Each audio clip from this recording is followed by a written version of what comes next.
Sobre isso, vamos lá, vamos seguir nessa linha, porque o presidente Luiz Inácio Lula da Silva e o ex-presidente Jair Bolsonaro, eles têm candidatos disputando o segundo turno das eleições municipais em 18 cidades. Dessas cidades, 4 terão um confronto direto entre PT e PL.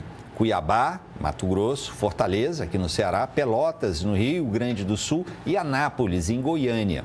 Exemplo de confronto indireto é Belém. O diretório do PT no Pará declarou apoio à eleição de Igor Normando, do MDB, no segundo turno contra o delegado Éder Mauro, do PL. Então, a gente citou aqui BH, Belém é um outro exemplo, talvez, né, Walter, desse confronto, digamos, indireto entre PT e PL. E ontem a gente fez, Walter, essa pergunta que cabe também hoje, diante desses dados. Quem, na sua opinião, deve sair maior das eleições municipais, Lula ou Bolsonaro? Ou tem que esperar o segundo turno mesmo? Tem que esperar o segundo turno. Agora, para manter a coerência com o que eu tenho dito desde o começo, eu acho que a gente tem que relativizar muito esse cenário que saiu desse momento.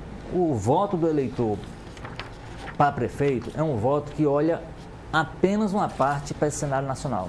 É por isso que tem as cidades em que a polarização, a gente já deu o exemplo aqui, por exemplo, uma cidade como o Rio de Janeiro, que é uma cidade bolsonarista, que o Bolsonaro ganhou como candidato a presidente, que o filho dele teve agora uma votação recorde, mais de 130 mil votos, maior votação da história para um candidato a vereador, e o candidato dele ficou nos 30%. Por quê? Porque o eleitor voltou para prefeito olhando a cidade, e a cidade é administrada hoje por um anti-bolsonarista, o Eduardo Paes pode ser identificado assim, né, que inclusive ontem fez declarações muito fortes, ontem, muito fortes de apoio ao Lula, inclusive defendendo desde já a reeleição dele, agradecendo ele pela vitória. E foi eleito passeando, digamos assim, a campanha toda em torno de 60%, isso se confirmou, né? Então, isso mostra que a cabeça do eleitor, por exemplo, então depois a gente vai fazer aquele cálculo, vai ver quantas cidades bolsonaristas, quantos candidatos petistas, aquela coisa toda, e faz parte do contexto, faz parte da normalidade. Qualquer que seja o resultado, né?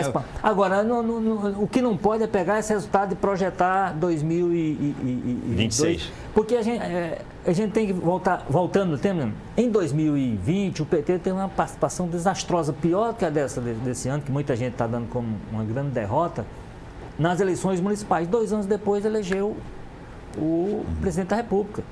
Nós tivemos aqui nós temos um caso muito emblemático aqui no Ceará. O governador Elmano de Freitas foi candidato a prefeito de Caucaia em 2020, foi 4º colocado, 2 anos depois se elegeu o governador. Então, assim, tem umas dinâmicas próprias que elas têm que ser respeitadas. Agora vai fazer aquele mapa, né? E o mapa é importante, porque, claro que para qualquer das correntes, tem uma cidade como São Paulo, administrada por um aliado, é de interesse. Claro que uma cidade como Belo Horizonte é interessante Fortaleza. Para o Lula que esteja. É interessante que uma cidade como Fortaleza, se estiver na mão de um aliado do Bolsonaro, é interessante para o grupo dele. Para o PT é importante, inclusive porque Fortaleza se torna estratégica hoje para o PT, e aí nesse sentido a advertência do Geraldinho tem que ser considerada, inclusive do ponto de vista nacional, né? Porque é a cidade onde o PT saiu do primeiro turno com mais chances, vamos ver o que é que as pesquisas indicam, de pelo menos fazer uma disputa nesse segundo turno, né? Você vê, é muito difícil reverter a situação em Porto Alegre, né? É muito difícil reverter a situação em Cuiabá, que você falou aí que é uma disputa direta.